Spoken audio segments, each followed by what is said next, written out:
हाँ बिल्कुल। पढ़कर ही आए ना, तिर्यंच आयु का आश्रय होगा मायाचारी से, है ना। हम्म। अब तो यदि मायाचार का परिणाम नहीं होगा तो मनुष्य आयु का आश्रय होगा। परिणामों में सरलता होगी तो मनुष्य आयु का आश्रय होगा। श्रेष्ठ आचरणों में सुख मानना, मतलब हीन आचरण नहीं करना। बालू की रेखा के समान क्रोध का होना। देखो, अभी शोभा जी ने प्रश्न किया था ना कि उसमें शिला भेद था, उसमें पृथ्वी भेद है। अब इसमें आ गया बालू की रेखा के समान क्रोध। ये जो चार कषाय है ना, अनंतानुबंधी, अप्रत्याख्यान, प्रत्याख्यान और संजुलन, उन संतुलन। चारों में एक एक उदाहरण दिए जाते हैं। तो अब अनंतानुबंधी कषाय कैसी है? पत्थर की रेखा के समान। फिर अप्रत्याख्यानावरण कषाय कैसी है? मिट्टी की रेखा के समान। प्रत्याख्यानावरण कषाय कैसी है? बालू की रेखा के समान। और संजुलन कषाय कैसी है? तो पानी की रेखा के समान। ये चार उदाहरण उसमें दिए जाते हैं, यही इसमें लगा नल, है ना। जब जब सबसे कठोर क्रोध के परिणाम होंगे पत्थर के जैसे, तो नरक आयु का आश्रय होगा। और थोड़े से कम, मतलब मिट्टी के जैसे होंगे, तो तिर्यंच तिर्यंच आयु का आश्रय होगा। और उससे भी थोड़े सरल परिणाम होंगे, तो कैसे होंगे वह? बालू की रेखा के समान। कैसी होती बालू की रेखा? बालू में लाइन बनाओ तो थोड़े से दिन बाद वो मिट जाती है लाइन, है ना। ऐसे बालू की रेखा के समान ऐसा क्रोध होना। मतलब क्रोध तो है, पर कितना है? बहुत हल्का क्रोध है। विशेष गुणी पुरुषों के साथ प्रिय व्यवहार होना। तो सब समझते हैं इतना तो। प्रिय व्यवहार होना मतलब सबको अच्छा लगे ऐसा व्यवहार होना। थोड़ा आरंभ और थोड़ा परिग्रह रखना, ये तो मेन बात है ही। संतोष रखने में रुचि रखना, रुचि करना कि नहीं नहीं, बस जितना है मेरे पास उतना ही है। प्राणियों के घात से विरक्त होना, मतलब हिंसा का ध्यान रखना कि हिंसा नहीं करे किसी भी चीज में। नहीं तो जेनी हो और पानी में छन्ना भी नहीं लगाए, ऐसा ही पानी यूज करता रहे, तो मनुष्य आयु का आश्रय नहीं होगा। फिर किस आयु का आश्रय होगा वो समझ लेना। तो हर क्रिया में हिंसा अहिंसा का ध्यान रखे। प्राणियों के घात से विरक्त रहे। बुरे कार्यों से निवृत्त होना, बुरा कार्य नहीं करे। मन में जो बात है उसी के अनुसार सरलता से बोलना, मायाचारी नहीं रखना। व्यर्थ बकवाद न करना, फालतू बात बोलना ही नहीं। परिणामों में मधुरता का होना, एकदम सरल परिणाम होना। सभी लोगों के प्रति उपकार बुद्धि रखना, मतलब बहुत अच्छा व्यवहार होना। परिणामों में वैराग्य वृत्ति रखना, परिणाम में वैराग्य रहे बार बार कि अरे, मतलब ज्यादा विषयों में रचे पचे नहीं। किसी के प्रति ईर्ष्या भाव न रखना। दान देने का स्वभाव रखना। कपोत तथा पीत लेश्या सहित होना। पहले वाले में थी नरक आयु में कौन सी लेश्या थी? कृष्ण लेश्या। फिर तिर्यंच आयु में कौन सी लेश्या थी? नील और कापोत। हाँ, अब आइए कापोत और पीतलेश्या सहित होना। इससे मनुष्य आयु का आश्रय होगा। धर्म ध्यान में मरण होना, अच्छे परिणामों के सहित मरण होना, समाधि पूर्वक मरण होना, धर्म ध्यान पूर्वक मरण होना, से भी मनुष्य आयु के आश्रय का कारण है वह भी। इत्यादि लक्षण वाले परिणाम मनुष्य आयु के आश्रय के कारण है। ठीक है, ये प्रश्न अपन ने पहले ही पढ़ लिया था, जब पहला पॉइंट चला था ना तभी पढ़ लिया था। हम्म। तो ये पूरा हो गया हमारा मनुष्य आयु के आश्रय के कारण। अभी हमने तिर्यंच आयु के आश्रय के कारण और मनुष्य आयु के आश्रय के कारण देखे। अब एक रह गया। मनुष्य आयु के आश्रय के कारण और बता रहे हैं, हम्म। है ना, चालू है, मतलब खत्म नहीं हुआ है अभी मनुष्य आयु के आश्रय के कारण। और बता रहे हैं, 18वें सूत्र में और बता रहे हैं मनुष्य आयु के आश्रय के कारण। स्वभाव मार्दवम च, स्वभाव मार्दवम च, स्वभाव से ही सरल परिणाम होना भी मनुष्य आयु के आश्रय का कारण है। च शब्द लिया ना, तो भी मतलब वो तो है ही, मतलब अल्प आरंभ और अल्प परिग्रह तो है ही मनुष्य आयु के आश्रय का कारण। उसके साथ स्वभाव की सरलता भी मनुष्य आयु के आश्रय का कारण है।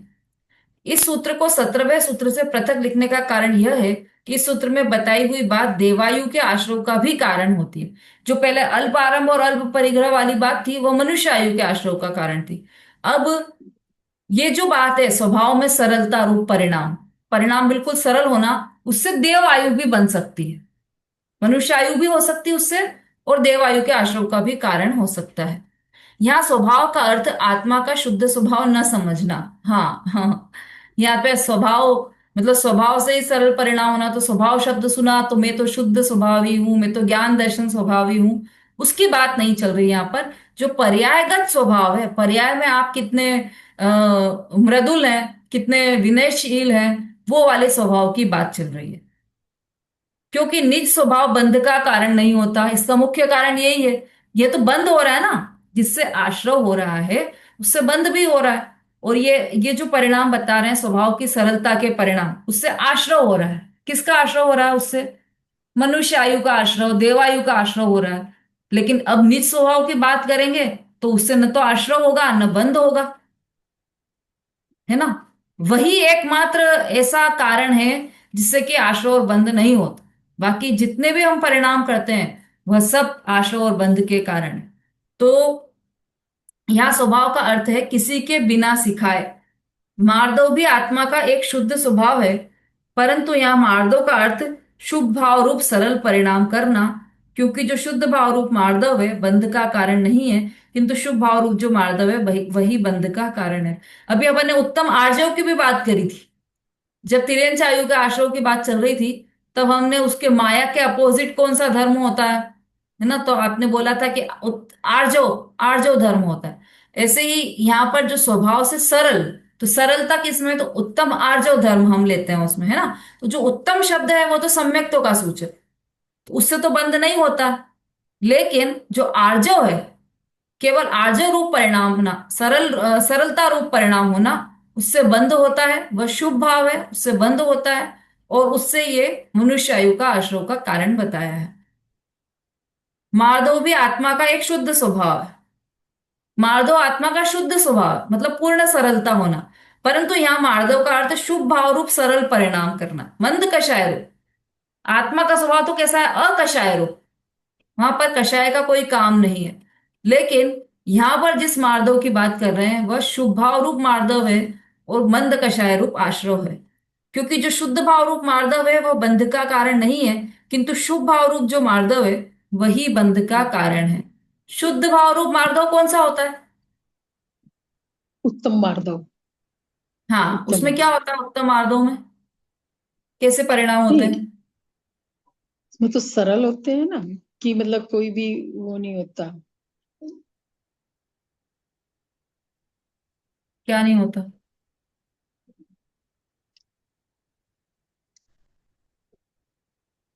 इसमें शुद्ध शुद्ध भाव होते हैं, और जो ये जब उत्तम लगता है तो भाव शुद्ध होते हैं, और जब उत्तम नहीं लगता तो वे शुभ भाव होते हैं। हाँ ठीक है, ये तो लिखा है। अब मैं ये बोल रही हूँ कि वो शुद्ध भाव कौन से हैं। मार्दव रूप जैसे शुद्ध भाव हुए, तो वह कौन से हैं मणि जी? दीदी मार्दव जो शुद्ध भाव है ना, वो उत्तम मार्दव लगेगा, उत्तम मार्दव धर्म। ये तो बता दिया सुषमा जी और ने, जो कुछ अलग अलग और बात जो हो तो बोलो। उत्तम नहीं। शोभा जी। दीदी उत्तम का अर्थ है सम्यक दर्शन से, निश्चय सम्यक दर्शन से। यदि निश्चय सम्यक दर्शन से यदि भाव है शुद्धात्मा का अपने को प्रतिभाषे, तो वहीं पे बंध का कारण नहीं होएगा, वहां बंध नहीं होएगा। ये तो सब बता दिया, टीका में लिखा है और अभी अपन ने समझ लिया। मेरा प्रश्न ये है कि वो शुद्ध भाव कौन सा है जो उत्तम, जिसके लिए उत्तम मार्दव। उत्तम मार्दव का अर्थ क्या है, सरल शब्दों में आप इतना बता दीजिए, उत्तम मार्दव का अर्थ क्या है, नमिता जी। क्योंकि मैंने क्वेश्चन पूछने के लिए हैंड्स अप रेज अप किया था। अच्छा, एक मिनट, संगीता जी बोलिए। यदि सम्यक दर्शन सहित जो स्वभाव की सरलता है वो उत्तम मार्ग धर्म है, और वो वैराग्य रूप परिणाम होते हैं उसमें। स्वभाव की सरलता का क्या मतलब है? दीदी जो सिद्धत्व प्राप्त कराए। स्वभाव की सरलता जो वैराग्य रूप परिणाम है, वो सम्यक दर्शन सहित जो वैराग्य रूप परिणाम है वो उत्तम मार्ग जैसे? है। जैसे पंचम गुण स्थान के ऊपर जो भाव है, और कैसे बताऊं, मतलब जो हाँ, वही तो बताना है, कौन से भाव। 10 धर्म प्रकट होंगे तभी वही सम्यक दर्शन के साथ वही उत्तम मार्दव धर्म है, वैराग्य परिणति जो है। अरे तो वो परिणाम कैसे है, यही तो प्रश्न है। वो परिणाम है परिणाम कैसे? कषाय है ही नहीं, वो तो कषाय के बिना परिणाम है, वहां कोई बंधन नहीं है, कोई कषाय नहीं। हाँ तो वो, कसाई होती ना संजुलन, कसाई भी खत्म हो गई है जहाँ पे शुद्ध परिणाम, चारों कसाइयों का खत्म हो गया। चौकड़ी कषाय का अभाव है वहां पर, 2 चौकड़ी कषाय का अभाव है। हाँ हो गया। चलिए और शुद्ध कोई। माधव हाँ तीन चलिए, अंजू जी ऊपर। बोलिए। मान से रहित परिणाम, मान नहीं होना, मद मतलब घमंड नहीं होना, रहित परिणाम ये तो सबने बता दिया अभी कि उत्तम मतलब सम्यक तो सहित, सबने बता दिया। परिणाम कैसे हैं, वो प्रश्न ये है, सरलता। ये और बता दिया आप लोगों को कि सरलता वाले परिणाम, मान रहित परिणाम, सरलता वाले परिणाम। ऐसा अब सरलता कौन सी, कैसी सरलता, ये प्रश्न है। सरिता जी। कि इतनी सरलता आ जाती, जैसे पारसनाथ भगवान पे कमठ के जीव ने उपसर्ग किया था, तो भी उन्होंने उसको क्षमा करके उपदेश ही दे के उसका हित किया था, उसको भी अपने उपदेश से सम्यक दर्शन प्राप्त करा दिया था। इतनी सरलता आ जाती है 12वें 13वें गुण स्थान में।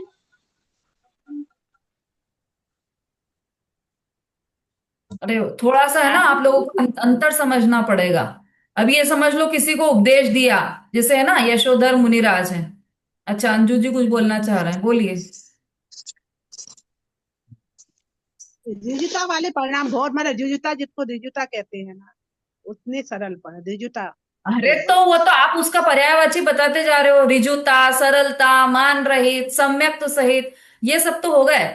प्रश्न ये है कि ऐसे परिणाम कैसे होंगे कि जिसमें से इतनी सरलता होगी, वो कौन से परिणाम। प्रश्न तो ये है। देखो, अभी जैसे बोला आप लोगों ने कि इतनी सरलता आ गई उन्होंने कि उनमें कि कपट ने उपसर्ग कर दिया, तब भी उसको। अब जैसे यशोधर मुनिराज है, तो उनकी इतनी सरलता थी कि सैनिक राजा और चेलना को एक जैसा सद्धर्म वृद्धि हो, दोनों को एक जैसा आशीर्वाद दिया। जबकि सैनिक राजा ने तो उन पर मरा हुआ सर्प डाला था, चेलना रानी ने तो सर्प दूर किया था। दोनों के अलग अलग परिणाम थे, दोनों ने अलग अलग कार्य किए थे, बिल्कुल अपोजिट कार्य किए थे। लेकिन फिर भी उन्होंने दोनों को एक जैसे उपदेश दिया, तो ये उनकी सरलता थी। लेकिन यह जो सरलता है ना, यह सरलता तो शुभ भाव वाली सरलता है, उत्कृष्ट शुभ भाव वाली सरलता है ये उत्तम मार्दव धर्म इसका नाम नहीं है। उत्तम मार्दव धर्म किसका नाम है, कि जिस अपने आत्म में, अपनी आत्मा का जो अनंत गुणों का जो खजाना है, अपने शुद्धात्म स्वरूप में लीन होना, वो है उत्तम मार्दव धर्म। वही उत्तम आर्जव धर्म है, वही उत्तम क्षमा है। कि अरे फिर अलग अलग क्यों नाम दिए, आत्मलीनता होना ही सब धर्म है, तो फिर अलग अलग नाम क्यों, क्षमा, मार्दव, आर्जव।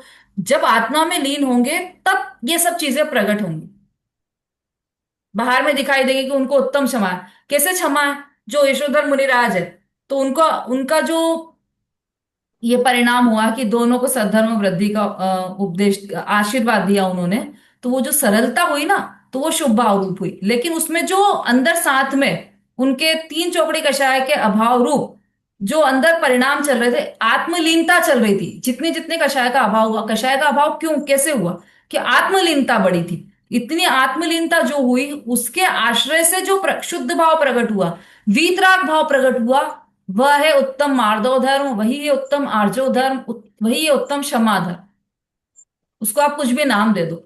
इसके लिए बहुत अच्छा एक उदाहरण है, कि जैसे मान लो किसी दिन आपके हाथ में बहुत तेज दर्द हो रहा है ना, और आप सोकर उठे और आपकी कमर में दर्द हो गया, और आपके पैर में लग गई, है ना, किसी चीज से ठोकर खाकर लग गई, हेडेक हो रहा है, मतलब सारी बीमारियां हो गई आपको। ये भी हाथ भी दर्द, पैर भी दर्द, पैर में खून भी निकल रहा है, हेडेक भी हो रहा है, पेट में भी दर्द है, सब बहुत सारी प्रॉब्लम्स हैं आपके साथ, है ना। अब आप डॉक्टर के पास जाओगे तो क्या बोलोगे? डॉक्टर साहब, मेरा तो एक म्यूट कर लीजिए, वही जिसका अनम्यूट है, आवाज आ रही बैकग्राउंड। क्या बोलोगे? डॉक्टर साहब, मेरे हाथ में दर्द है, मेरे पैर में दर्द है, मुझे ये हो रहा है, मुझे पेट में दर्द है, मुझे हेडेक हो रहा है। ऐसे 50 चीजें गिना दोगे आप, है ना। अब आप थोड़े दिन बाद स्वस्थ हो गए, तो किसी ने आपसे पूछा कि क्या हाल है भाई आपके, अब तो बहुत दिन हो गई उस बात की, अब कैसी तबीयत है आपकी? तो क्या बोला उसने कि मैं एकदम स्वस्थ हूं, पूरी तरह से स्वस्थ हूं, हाँ एकदम स्वस्थ हूं।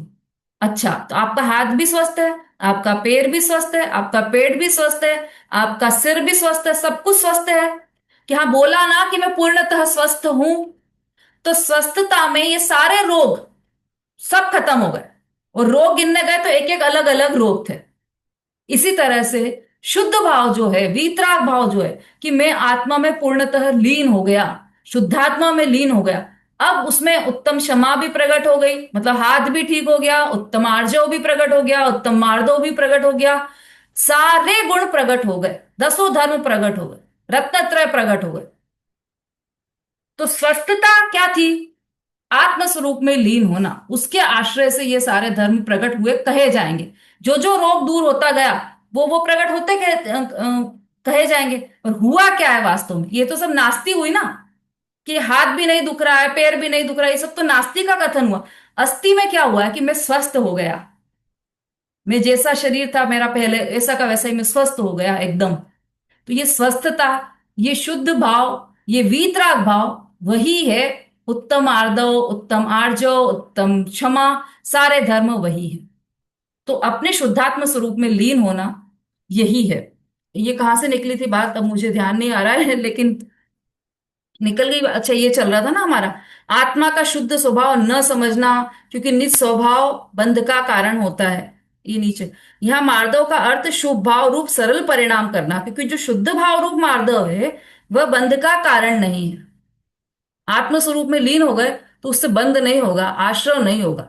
और आत्मस्वरूप में नहीं लीन नहीं हुए तो एक क्षण भी ऐसा नहीं है, एक समय भी ऐसा नहीं है कि आपको आश्रव बंध नहीं हो। तो प्रति समय आश्रव और बंध होगा ही होगा। किंतु शुभ भाव रूप जो मार्दव है वही बंध का कारण। जो मार्दव हुआ, शुभ भाव रूप मार्दव, मतलब परिणामों में सरलता, जिससे मनुष्यायु का आश्रय हुआ, जिससे देवायु का आश्रय हुआ। तो ये आश्रय हुआ ना, क्यों हुआ ये आश्रय? क्योंकि आत्मस्वरूप में लीन नहीं रह पाए, तो बाहर में जो सरलता हुई वो शुभा हुआ, और वही बंध का कारण है और वही आश्रव का कारण। अब बंध कैसा कैसा होगा उससे? कि उससे ऐसा बंध होगा कि उससे नरक और तिर्यंच गति का बंध नहीं होगा, उससे मनुष्य और देव गति का ही बंध होगा। ऐसी सरलता वो होगी। चलिए, समय हो गया है हमारा। अब कल की कक्षा नहीं लग पाएगी, यात्रा पर जा रहे हैं, तो कल की कक्षा का अवकाश रहेगा। मंडे से हम अगला विषय प्रारंभ करेंगे, मतलब ये जो अगला सूत्र है 19 नंबर का, वह मंडे से प्रारंभ करें। हाँ, कोई प्रश्न पूछना चाह रहे हैं आप लोग? हैंड रेज है,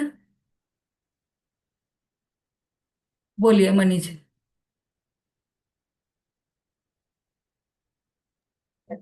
जी, दो क्वेश्चन है। एक सेवंथ वाला, इसमें माया त्रिज्योन 16 सूत्र में, एक तो 7 और एक 8। पर के परिणाम में भेद उत्पन्न करना, कैसे मतलब भेद कैसे उत्पन्न होगा पर के परिणाम में? और एक ये अति अनर्थ प्रकट करना।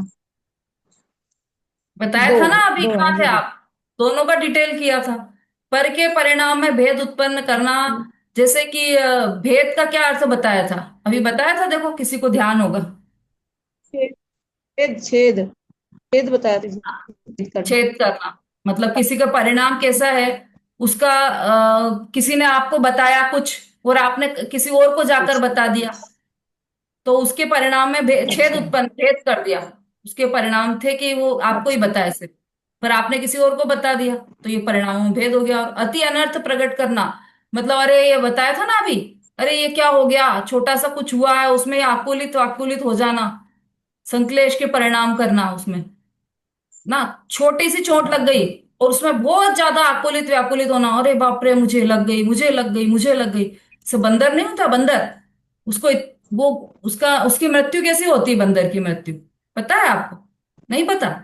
बंदर की मृत्यु कैसे होती है? उसको जरा सा चोट लग जाए, इतना सा, बिल्कुल खरोंच आ जाए। अब वो उस खरोंच को देख देख के मुझे खून आ रहा है, अरे बाप रे, ये क्या हो गया, ये क्या हो गया, ये क्या हो गया।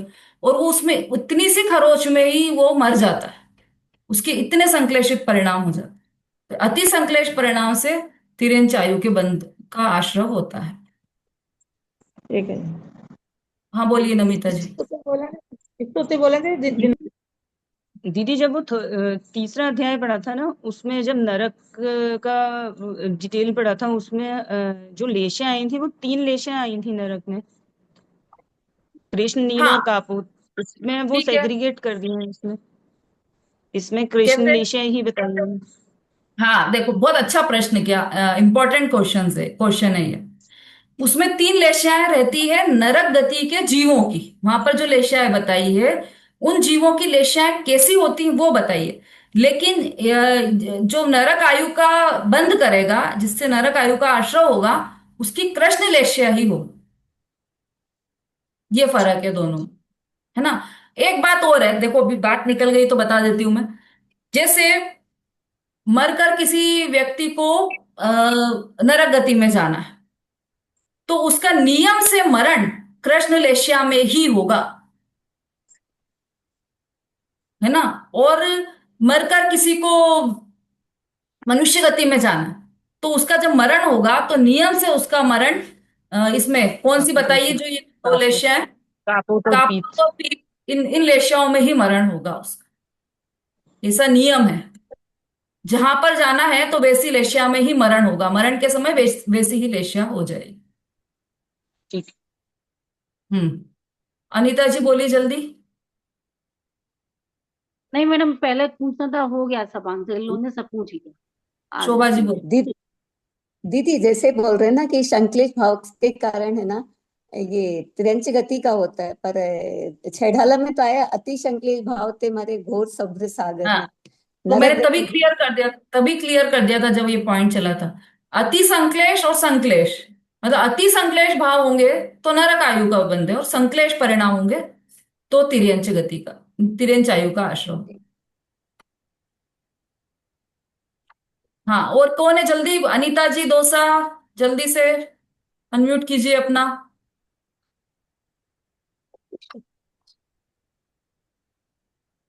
चलिए मनी जी।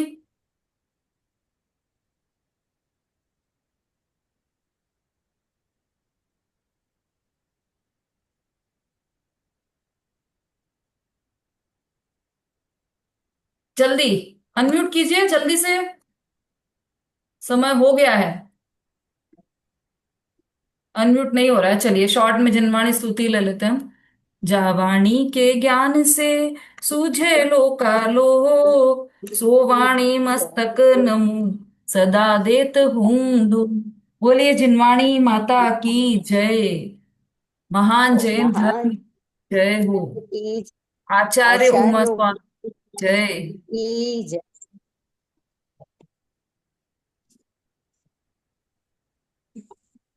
जय श्री कृष्ण।